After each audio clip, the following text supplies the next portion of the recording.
क्या भविष्य पहले से तय रहता है? मित्रों, यह प्रश्न पहले से ही बहस का मुद्दा रहा है। कुछ लोग मानते हैं कि भविष्य हमारे कर्मों पर निर्भर करता है। हम जैसा कर्म करते हैं उसी हिसाब से हमारा आने वाला भविष्य तय होता है। पर कुछ लोग ऐसे भी हैं जो ये कहते हैं कि हमारा भविष्य हमारे भाग्य पर निर्भर करता है। मित्रों नमस्कार, आपका फिर से स्वागत है मेरे चैनल पर।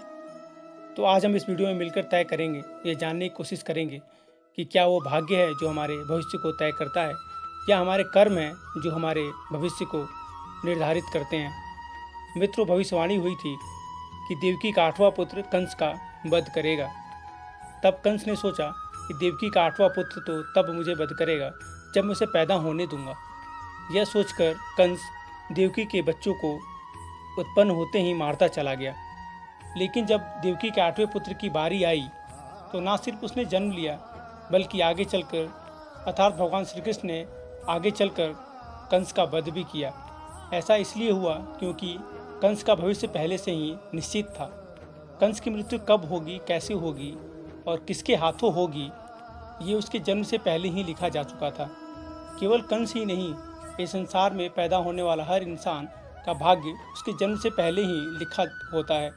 मनुष्य कब जन्म लेगा, उसके साथ क्या क्या होगा, वो किसी परेशानी में फंसेगा, ये सब पहले से ही निश्चित रहता है। और ये सब विधि का विधान है जिसे चाहकर भी कोई बदल नहीं सकता है। वैसे कंस के अलावा हिंदू धर्म में पौराणिक कथाओं में कई सारे भी कहानियाँ हैं जहाँ पे लोगों के भाग्य पहले से लिखे होने के बारे में बताया गया है।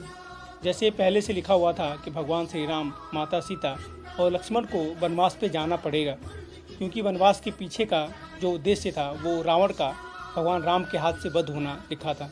अगर कैकेयी मंथरा के बहकावे में ना आई होती तो ना भरत को सिंहासन मिलता और ना भगवान श्री राम, माता सीता और लक्ष्मण के साथ वनवास जाते। और वापिस सोचिए, अगर ऐसा ना होता तो भगवान राम के हाथ से लंकापति का वध कैसे होता। मित्रों, आप इसको ऐसे समझिए, संसार एक नाटक के समान है जिसकी पटकथा भगवान पहले ही लिख चुके हैं। हम इस नाटक के बस छोटे से पात्र हैं जिनका किसी न किसी उद्देश्य से इस संसार में जन्म हुआ है। वैसे मित्रों, भविष्य को किस्मत से भी जोड़कर देखा जाता है, जो काफ़ी हद तक सही भी है। लेकिन आपकी ये किस्मत आपके कर्मों पर ज़रूर निर्भर करती है। वो कहावत तो आपने सुनी होगी, जैसा बोओगे वैसा काटोगे। अगर आप अच्छे कर्म करते हैं तो आपके भविष्य में आपके साथ अच्छा ही होता है। लेकिन अगर गलत कर्म किया है तो आपकी किस्मत में हमेशा बुरा ही होगा।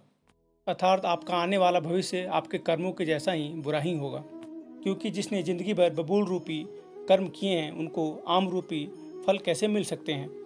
इसलिए हमारे शास्त्रों में हमें हमेशा अच्छे कर्म करने की बात कही गई है, क्योंकि हमारे अच्छे कर्म ही हैं जो हमें इस जन्म और मृत्यु के चक्कर से बाहर निकाल सकते हैं।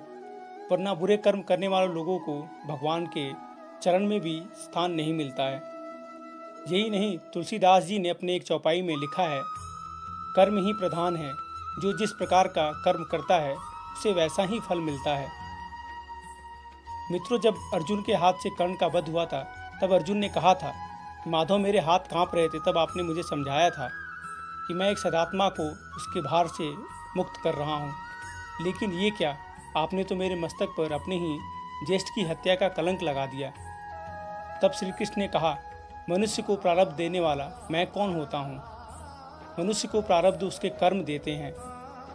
बीज में स्वस्थ मीठे फल लगेंगे या उस बीज को सूख जाना है, इसका चयन तो बीज स्वयं करता है पार्थ, अपनी धारा चुनकर। आगे श्री कृष्ण ने कहा कि पार्थ, तुमने धर्म का साथ देना चुना और कर्ण ने अधर्म का साथ देना। ऐसे में मैं क्या करता। तुमने अन्याय के विरोध में स्वर उठाया और अंगराज सब जानते हुए भी मौन रहे। मैंने कई बार विकल्प चुनने के अवसर कर्ण को दिए, लेकिन उन्होंने हर बार दुर्योधन और उनकी मृतता का चयन किया। ऐसे में बताओ मैं क्या करता। मित्रों, भगवद गीता के इस अध्याय से हमें यह समझ आता है कि भगवान हमें बहुत बार अच्छे कर्म करने के विकल्प देते हैं, लेकिन हम ऐसा नहीं करते हैं, जिसके बाद हम अपने बुरे किस्मत पर, अपने बुरे कर्म पर रोते हैं।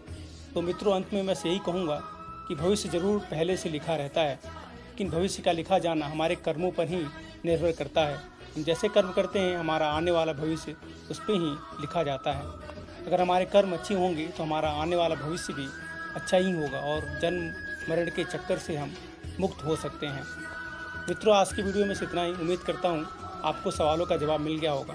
मिलता हूँ फिर अगले वीडियो में। तब तक के लिए राधे राधे।